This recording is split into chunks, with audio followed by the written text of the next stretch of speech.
Friday 6. Hey, as my badly damaged jazz comes in for an intro, what else should you do with a War for Cybertron figure besides destroy it? Here we are, we're going to take a look at Transformers Prime Wheeljack. Got this at my local Meijer for $10. As of today, that sale is still good, so if you live by a Meijer, check them out. You can get the whole Bruticus for $50. You can see nice artwork on the front of the box. It comes with a DVD, which is a full-size disc, real nice. The back's got some more artwork, and I've been out the last 2 weeks because I've been trying to upload some videos, and every time I try to upload anything to the Pop Culture Network, I just get this white noise, or it's just like a, I don't know how to explain it. I don't know what's going on, so I'm trying to fix that. This is the farthest I've gotten with recording a video, and wait, you guys, no! Whoa, what's going on? Hey, woo, hey everybody, Formers Friday. I'll take it from here, Cordy, don't worry about it. You know, when Corticon said he was going to be talking about Wheeljack, I just knew I had to have something to do with this episode. Because you see, Wheeljack is probably one of my favorite characters of all time from Transformers. I've always thought he was super cool. In the original cartoon, when his face would light up when he was talking, I was just like, yeah, man, that dude's awesome. And when I saw the Transformers Prime version of, the car, I just had to buy it. I'm like, I gotta have that Transformer. So we're going to talk about that today. But what makes Wheeljack a little bit cooler in the Transformers Prime universe is, of course, Dead End. See, they made Dead End, this Disco Skeletor version of Wheeljack. So we're going to be taking a look at both of those. Wait, what? I'm sorry. Huh? There's some of you that don't know what I mean by Disco Skeletor? Okay. Let's take a trip back in the Wayback Machine here for just a moment. In the early 2000s, they relaunched He-Man, new cartoon on Cartoon Network, and it was, aimed more for an older crowd. It had kind of like this anime-style influence to it a little bit, and of course, it had a new toy line. The toy line went out, and it did okay, and they had some issues there, but they had some really cool, good-looking figures. And then at some point in production, for absolutely no discernible reason whatsoever, somebody said, hey, let's re-release Skeletor and put him in a whole bunch of funky colors. So, in fact, this Skeletor has been known throughout the years. Sometimes they call him Rave Skeletor, Acid Trip Skeletor, but for me, he's Disco Skeletor. And I actually love this guy. The color combination is just so goofy and crazy. You've got gold, you've got orange, you've got purple. It's just wild and zany. And so, of course, when I saw this version of Dead End, if you compare Dead End and Wheeljack, he really is the Disco Skeletor version of Wheeljack. So, when I saw that Corticon was doing the show, I was like, no, you're not doing the show, I am. Because we're taking a look at Wheeljack and the Disco Skeletor version of him, Dead End. Now, I'm not going to claim to be the greatest Transformers expert of all time. You guys know better than that.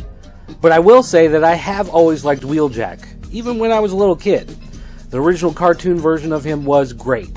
So, this toy actually makes me pretty happy and nostalgic for being a kid. And even though it's not the same car it was when I was a kid, it's still close enough that it makes me happy.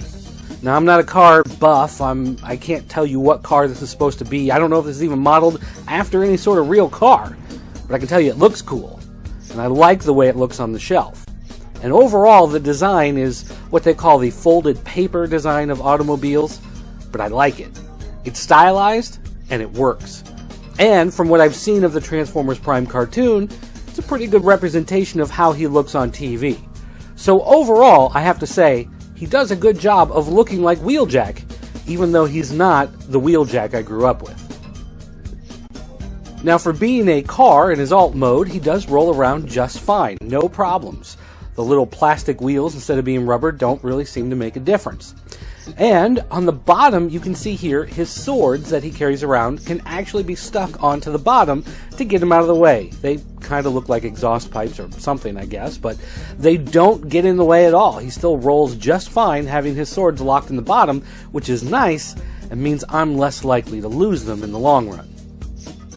Now the swords can be mounted on the front of the car like this, which kind of look like tusks and kind of look silly. You can still roll around just fine, but I don't know, is it supposed to look like the front of Santa's sleigh?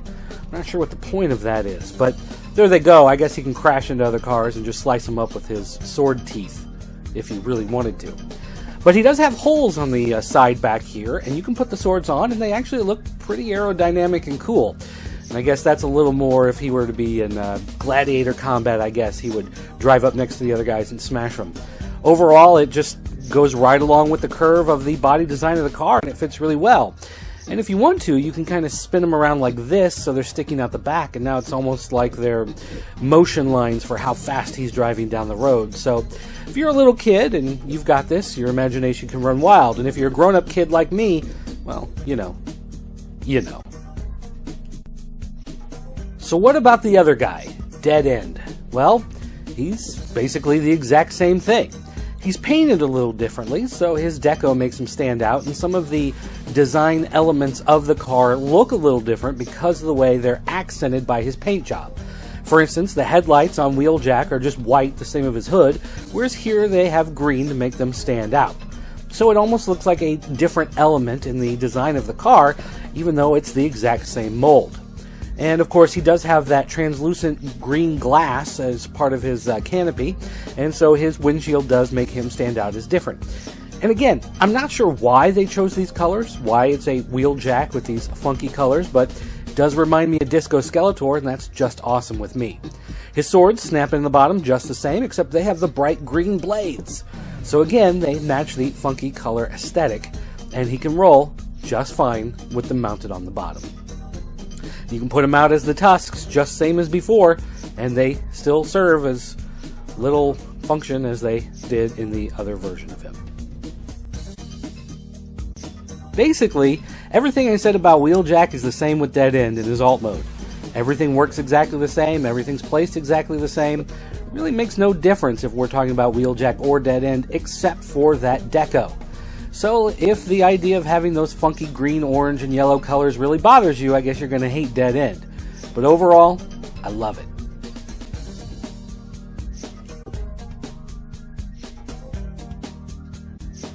The only real difference that's visible in kind of the design thought process is the fact that on Dead End, he's got the Decepticon symbol showing back here. On Wheeljack, there's no Autobot symbol showing. So I guess Wheeljack really is a robot in disguise. He's really trying to hide the fact that he's one of these guys, whereas Dead End, I guess, he's showing his tats. He wants you to know its colors. Now, once we get into robot mode, you can see that there is a difference, and that is with the heads. Wheeljack and Dead End have the exact same bodies, but they have different heads here. Now, Wheeljack's head does look a lot like his G1 version, and that's kind of the point of the way they did him in the Prime cartoon. He does have the fins on the side of his head, and overall you can see his body is kind of a mix between that classic G1 bulky style and the Bayformers sleek type robot style that has become what Transformers have been known for the last few years. And I think it's a pretty good hybrid. Even though I prefer that kind of classic bulky style, this one works just fine for me. Even though the upper legs and the arms get that lean style to him, there's enough bulk and enough girth to him to make him look like he's a big, strong robot. And he's got enough points of articulation that you can really pose him and move him around. In fact, the only real drawback I see to the way he's designed, you can see from behind here. Some of the thicker parts of his body have been hollowed out. You can see that they have these holes here. And I guess that's just to save money, to not use as much plastic. Maybe it's better for the earth. I don't know. But it does make him look a little janky from the back. But from every other position, he looks pretty good. And as posable as he is, it's pretty nice to have around.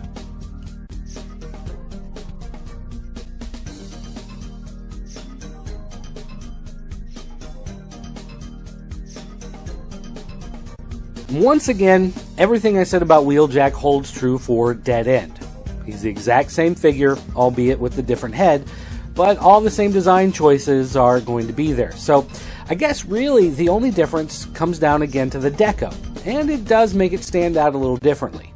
The green glass for the windshield does seem to stand out more than the blue that was on Wheeljack. I don't know why. Maybe the green just catches the eye a little bit better. But the yellow on the legs does catch more shadows in those holes that are in the back there. So you can see that there is that, square effect from the shadows hitting the yellow plastic. But again, overall, he's the same as Wheeljack. The only difference is there is a translucent green within his head that would light up if you put the light right above it. But otherwise, these guys are identical. But the added articulation that they have compared to some of the other figures is really nice. And besides, what other figures can remind you that it's fun to play at the YMCA?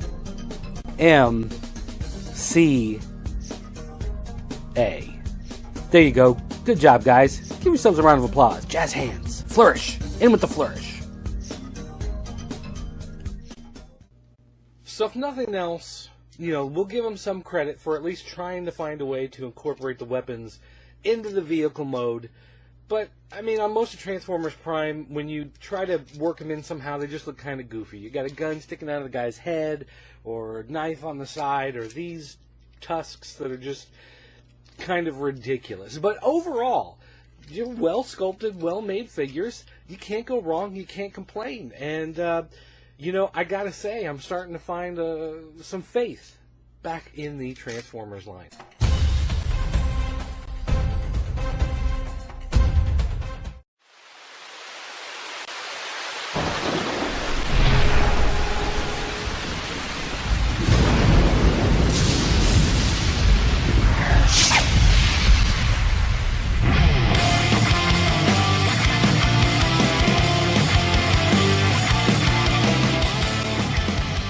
Transformers fans, today we're taking a look at the brand new Transformers Prime Beast Hunters Deluxe Wheeljack. And this is a brand new packaging, just like Soundwaves and Bumblebees and Laserback, I think his name is. And this looks like the similar mold to the R&D line, but it's just a bunch of new, it just makes him look kind of Cybertronian, I guess, towards the Prime series. And now he comes with a new weapon. I don't know if he comes with the swords. I don't think he does, but we'll find out when we open him up. But it says this launching Falcon Spear, which is a brand new kind of weapon. You've got Predaking on the packaging there. It says Transformers Prime Beast Hunters, and his name Wheeljack, of course.